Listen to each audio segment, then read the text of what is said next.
एक रात्रीसाठी बायको. रात्र झाली की मी दिलेले कपडे घालून बेडरूममध्ये ये. तुला माझं रात्री सगळं ऐकावं लागेल.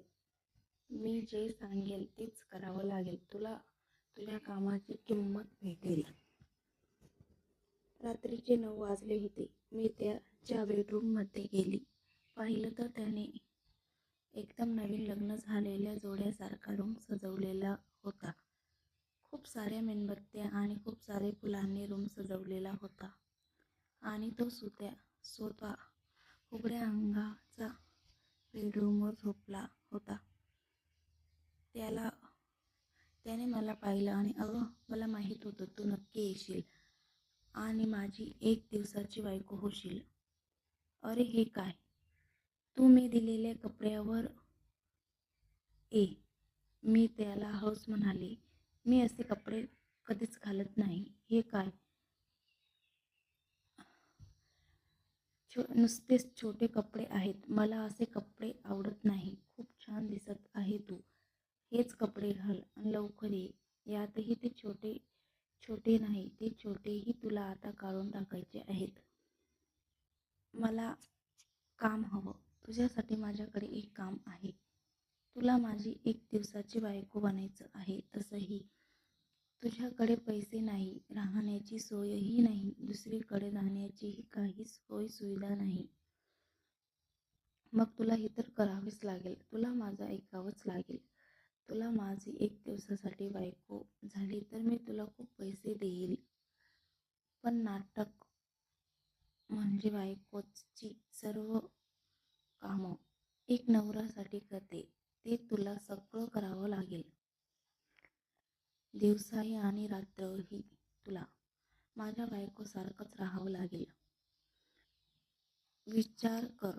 तुझ्याकडे आहे विचार करायला वेळ, हो की नाही ते मला सांग. खूप विचार केला आणि थोड्या वेळात सांगितलं. पैसे किती देणार? ते तुझ्या कामावर अवलंबून आहे. तू रात्री माझ्याशी आणि मला काय आणि कशी करू देते ते तुझ्यावर आहे. तेव्हा तुझ्या असेल. सर्व तुझ्या 1 लाखापासून होईल सुरुवात. म्हणजे तू बायकोसारखी राहशील तर कळत नकळत वाढही होईल. तरी 1 लाख रुपये चांगली सर्व्हिस दिली तर तुला 1 लाखापेक्षा जास्त देता येईल. थोडक्यात 2 लाख, 4 लाख, 6 लाख ह्या एकूण तर कुणीही काम करेल. हो, नाही आणि तिनेही स्वतः तेच केले. माझं नाव सुमन आहे. मी एक छोट्याशा गावात वाढलेली साधी मुलगी होती. माझ्या मनात खूप मोठी स्वप्न होती. मला आयुष्यात काहीतरी मोठं करायचं होतं. खूप पैसे कमवायचे होते आणि माझ्या आई वडिलांना माझा अभिमान वाटावा असं काहीतरी करून दाखवायचं होतं. पण माझ्या मनात एक गैरसमज होता. मला वाटायचे खेड्यात काहीच नाही, शहरात गेल्यावरच माझ्या आयुष्यात काहीतरी बदल होऊन जाईल. शहरात गेले की आयुष्य बदलतं. लोक शहरात जातात आणि श्रीमंत होतात. मग मी का नाही होऊ शकत? याच विचाराने मी एक मोठा निर्णय घेतला. मी माझ्या आईवडिलांना काही न सांगता घर सोडलं आणि तिथेच मोठी चूक केली आणि मोठ्या शहराकडे निघाली. माझ्या डोळ्यासमोर फक्त माझं स्वप्न होतं. माझे ऐशो आराम होते. माझ्या स्वप्नांचं एक नवीन घर होतं. मोठं व्हायचं, पैसे कमवायचे आणि स्वतःची ओळख स्वतःच बनवायची. पण शहरात गेल्यावर मला कळलं की स्वप्न पाहणं सोपं नसतं. पैशांशिवाय सर्व अपूर्ण असतं, पण ती पूर्ण करण्यासाठी खूप संघर्ष करावा लागतो. मी ग्रॅज्युएट झाले होते. मला वाटलं होतं की माझ्या शिक्षणामुळे मला चांगली नोकरी मिळेल. पण वास्तव खूप वेगळं होतं. मी अनेक ठिकाणी इंटरव्ह्यू दिली. प्रत्येक वेळी नवीन आशा घेऊन जायची आणि निराशा होऊन परत यायची. हळूहळू मला समजलं, शहरात काहीही सहज मिळत नाही. प्रत्येकाला स्वतःची जागा बनवण्यासाठी संघर्ष करावा लागतो. माझ्याकडे शिक्षण होतं, ध्येय होतं, पण ओळख नव्हती. माझ्याकडे स्वप्न होती, पण मार्ग नव्हता. या शहरात अनेक लोक भेटले, पण काही लोकांना माझ्या परिस्थितीचा फायदा घ्यायचा प्रयत्न केला. मी एकटी मुलगी पाहून मला त्यांनी वेश्यासारखे सगळं काही सांगितलं. तेव्हा मला एक गोष्ट समजली, पैशापेक्षा स्वतःचा स्वाभिमान जपणं जास्त महत्त्वाचं आहे. असं मी काहीच करणार नाही ज्याच्याने माझ्या आईवडिलांची मान खाली जाईल. पण आता माझ्यासाठी परत गावाकडे जाण्याचा कुठलाही आणि जाणंही सोपं नव्हतं, कारण मी आईवडिलांना न सांगता घर सोडलं होतं. मी एका रस्त्याच्या कडेला बसले होते. डोळ्यातून अश्रू होते आणि मनात हजारो प्रश्न होते. काय करावं? आता मी कुठे जाऊ? माझं पुढचं आयुष्य काय असेल?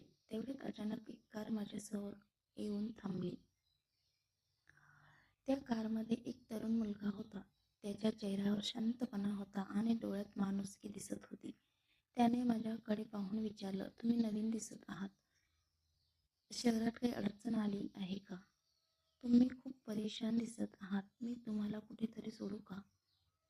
माझे अश्रू अनावर झाले आणि वाटलं, हाही तसाच असेल. सगळे माझा फायदा घ्यायला बघतात. मी अश्रू पुसत म्हणाले, माझं या शहरात कोणीच नाही. माझ्याकडे राहायला जागाही नाही आणि मला कुठे जायचं तेही कळत नाही. तो काही वेळ शांत राहिला आणि म्हणाला, जर तुमचा माझ्यावर विश्वास असेल तर माझ्यासोबत चला. मी तुम्हाला काम शोधण्यात मदत करेन. या अनोळखी शहरात असं एकटं बसणं इथं बरं नाही. त्याचंच तुम्ही एक तरुण आहात. त्याच्या बोलण्यात मला खूप प्रामाणिकपणा आणि जाणवला. रस्त्यावर एकटी बसण्यापेक्षा मी त्याच्यासोबत जाण्याचा निर्णय घेतला. तो मला त्याच्या घरी घेऊन गेला. घर पाहून माझे डोळे आश्चर्याने मोठे झाले. ते घर एखाद्या महालासारखं होतं. त्याने मला पाणी दिलं आणि म्हणाला, माझं नाव आर्यन आहे. मी एक डॉक्टर आहे. तो पुढे म्हणाला, माझ्याकडे हॉस्पिटलमध्ये सगळा स्टाफ तर आहे. मला खरं तर कोणाचीच गरज नाही, पण तू अडचणीत आहेस म्हणून तुला मदत करावीशी वाटली. मी त्याला विचारलं, तुमच्या घरात तुम्ही एकटेच राहतात का? तो हसून म्हणाला, हो, मी एकटाच राहतो. माझ्याकडे कुठेही जाण्यासाठी जागा नव्हती, खायला काही नव्हतं. मला म्हणून तेथेच थांबावं लागलं. थोड्या वेळाने आर्यन किचनमध्ये गेला आणि मीही त्याच्या मागे गेले. आर्यन किचनमध्ये आता स्वयंपाक बनवेल असं मला वाटलं आणि तेच झालं. तो किचनमध्ये गेला आणि मी त्याच्या मागे गेले आणि म्हणाले, आज तुम्ही आराम करा, मी जेवण बनवते. तो आश्चर्याने म्हणाला, तुम्हाला स्वयंपाक येतो करता? मी हसून म्हणाले, हो, खेड्यातले आहे मी. मला सगळं स्वयंपाक बनवता येते. तुम्ही आज माझ्या हातचा स्वयंपाक खाऊन तर बघा, तुम्हाला खूप आवडेल. मी खूप छान स्वयंपाक बनवते. त्याने मला सगळं सामान दाखवलं. मी मनापासून स्वयंपाक केला आणि जेवण तयार झाल्यावर टेबलावर बोलवलं.